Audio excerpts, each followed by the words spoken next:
Hi, my name is Doug Fotheringham. I'm an agronomic service rep for Syngenta based out of South Central Manitoba. Growers are often asking where they insert their soybeans in terms of their rotation, and the obvious one is in behind cereals. Wheat, barley, oats is obviously a good option, and it's from a disease perspective, but it's also there's other benefits there as well. The organic matter that cereals return back to the ground is beneficial to a soybean crop.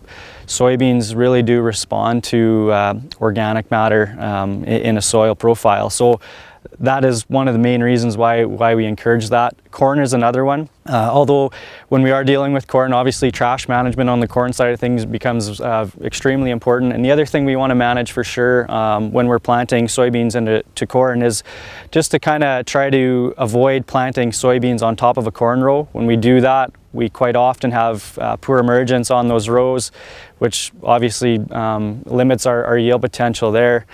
I guess the other big one too would be canola. Obviously in Western Canada, canola is a staple crop here, and I think actually here in 2017 it's the largest seeded crop in Western Canada. So how do we put soybeans within that? And more often than not, I would recommend that you don't do that.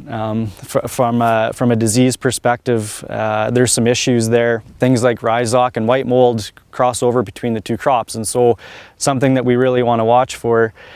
But economics drive decisions, and sometimes just the way the season goes, we got to make a decision to put a soybean crop in behind canola, and we can do so.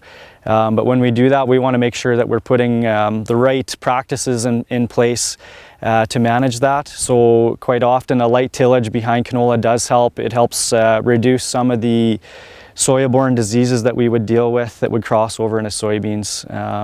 White mold is going to be a potential issue, and so when we're looking at that, we want to manage our what variety we're going to select for soybeans, our plant populations, and our planting dates. So quite often when we have a canola crop and we plant soybeans in behind, the earlier the seeding date we have, the more potential that we would have for white mold in that soybean crop. So we want to manage our planting date a little bit there. So those are just a few things to kind of consider. It's not a hard no, but you know, there are some definite watch outs when we're doing that.